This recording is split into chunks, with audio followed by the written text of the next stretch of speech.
So Danny, 4 wins on the bounce away from home. That must give you a lot of confidence going into the game tomorrow. Yeah, it does, especially when that game tomorrow is a team that famously upsets the so-called bigger clubs in the league and stays in the league under Alan Devonshire against all odds every year. So nothing can be taken for granted. If we need a really good away performance, it's going to be tomorrow, whilst not going away from the principles of play that we want to show to our travelling supporters. So yeah, it's good to go into it, but like I always say, form goes out the window at any game, I think, because at 90 minutes anything can happen, but especially going to Maidenhead on a wet and windy Saturday, we've got to be up for it, or else it'll be a very long afternoon. Why is it so difficult going there? Because Chesterfield, Wrexham, Grimsby, Notts County, all these big clubs that go there over the last few seasons come unstuck. Why is it so difficult to play against them down there? I think first of all, you can't say it's. I mean, say it's wet and windy. They've got some good players, and Devonshire knows his stuff, knows his stuff very well. So he sets them up tactically very well, and they've got some good players that can win games. So that's the first thing to say. I think they play the slope very well, and I mean that very respectfully. I think we had a discussion last year, the previous manager, to go up the slope or down the slope. I know it sounds really sort of menial, but if you look at a lot of their games, I think they go downhill first half a lot, get a couple of goals up, and defend it. And saying that, they scored an equaliser against Wrexham going up the hill, so that sort of defeats that argument. But I do think that's a big factor. And also, they're the underdogs going to those games. They don't get huge crowds, and so when like Wrexham and us and Notts County and Grimsby last year roll into town, they could see it as a free hit. And like I say, Alan and his staff have done fantastic with that football club. So we have to go there and show them full respect that they deserve, or else, as I say, it'll be another game without a win for Chesterfield at Maidenhead, which we can't afford to do at this stage. As you say, so as sort of menial as it sounds, a lot of it could be based on who wins the toss tomorrow, whether you can turn Maidenhead around. Yeah, and listen, I think you're just looking for the little fine details that have gone wrong in the past. I think if you'd gone to Maidenhead since we've gone into the National League and won 3-0 every time, you don't overthink the finer details, so to speak. But when it is a place that we haven't been very good at all, as have a lot of teams, you have to look at every little detail you can do different to maybe last time. So yeah, we'll look at everything. If whatever the toss is at the start of the game, we'll have a game plan, and I'm sure with the way the boys are playing, we'll get a positive result. But it's all about going there and respecting the opposition, but not giving them too much respect. Have you changed much to get these 4 away wins? Because throughout the rest of the season, you had a decent record. You'd won 5, and I think it was about 6 draws. But then to get 4 in a row, has anything changed there? Or is it just everything just sort of clicked together?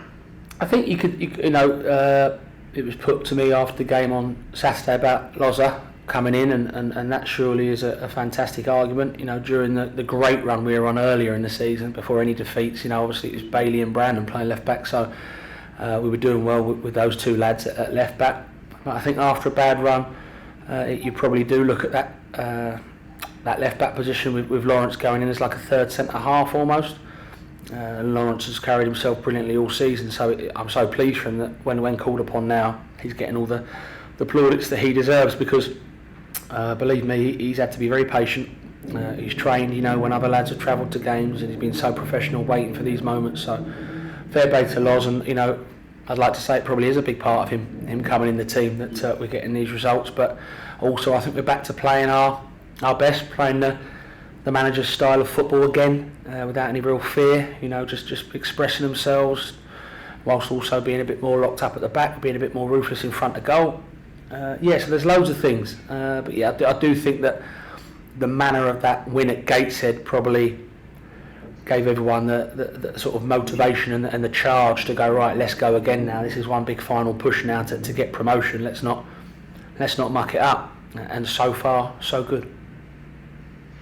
Are you a bit more of a counter-attacking team away from home. Only the stats in the last sort of 3 or 4 games look like you're having less possession. It could just be a coincidence, but I'm just wondering whether that's something that you've sort of worked into the plan away from home. I think that happens when you play anyone away from home, really. I mean, unless we were playing with all due respect, like an Anstey Nomads, where even if it's at their ground, you're going to dominate and be in a half or 99% of the game. Most teams all teams in this league are competitive.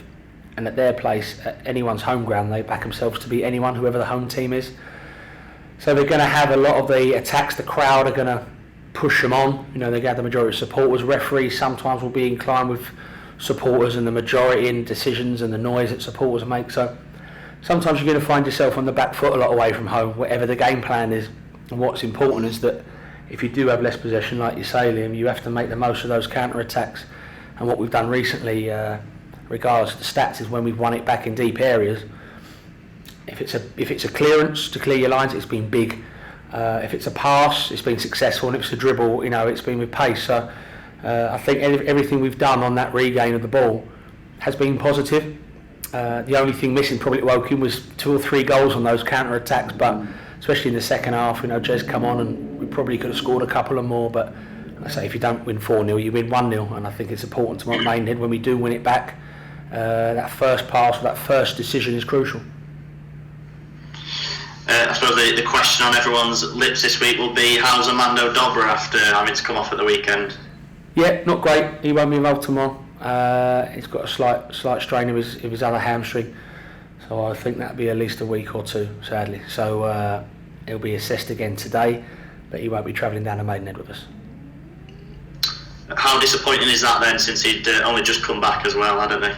Yeah, disappointing. He was in the office this morning talking to us as staff about it, and obviously he's a bit low because he wants to be playing. But one thing he did say was he's chuffed he come off when he did, because you know, when it's a pull, it suddenly turns into a tear if you don't come off. So that's like I said at the time, we probably woke up the next day thinking, yeah, they did the right thing because the game was won, and maybe if he'd played on it might have been a lot worse. But fair play to Dobbs, he doesn't want to miss a minute of any game. So yeah, you'd always prefer someone not want to come off than can't wait to come off. But yeah, good job he come off. So yeah, worst ways he'll be back for the playoffs, but hopefully just a week or 2. And Paul McCallum as well, has he been able to get more rest or back in training with his ankle?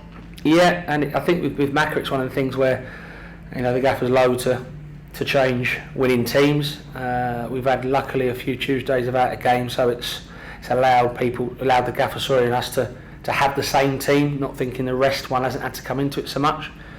Do you change your personnel and your style going down to Maidenhead?